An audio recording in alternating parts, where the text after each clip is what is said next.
What we're going to do in U2A4 is we're going to look at mechanical advantage. Now, mechanical advantage is telling you when you use some type of simple machine in a system, how much is it actually helping you? So is it actually giving you an advantage?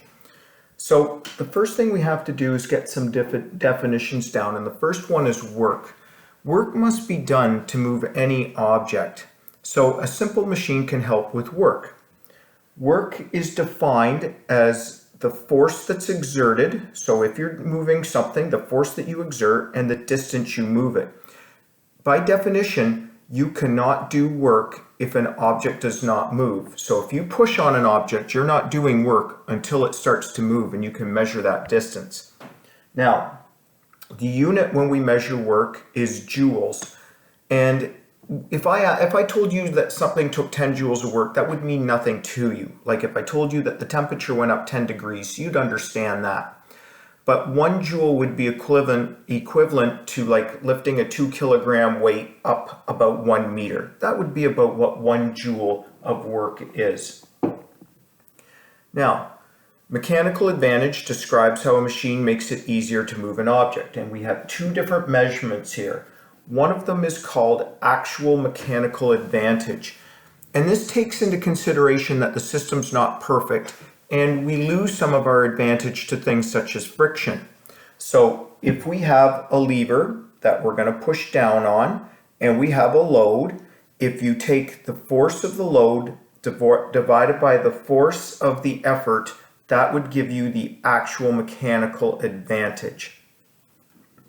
Our second way that we can take a look at mechanical advantage is a measurement called ideal mechanical advantage. And this is theoretical, and it means if we had a perfect world, if we did not lose any energy in the system, it would be ideal. So if everything was perfect. So ideal mechanical advantage is taking the distance of the effort and dividing it by the distance of the load. So now that we have two measurements, actual mechanical advantage and ideal mechanical advantage, we can look at percent efficiency. So once you have done both of these calculations, 1 and 2, we can look at efficiency. And efficiency tells you how close to perfect is your situation. So if we had 100% efficiency, we would know that we had the perfect system, and you never have the perfect system.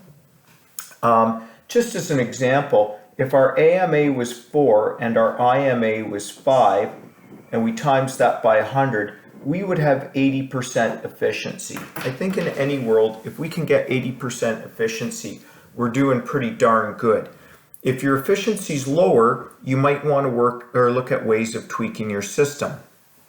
Now, what I want you to remember here is use these videos to set you up for the content. Make notes from the video. I would say watch the video a couple of times, even 3 times if necessary. Go to the content. The content might fill in a little more detail.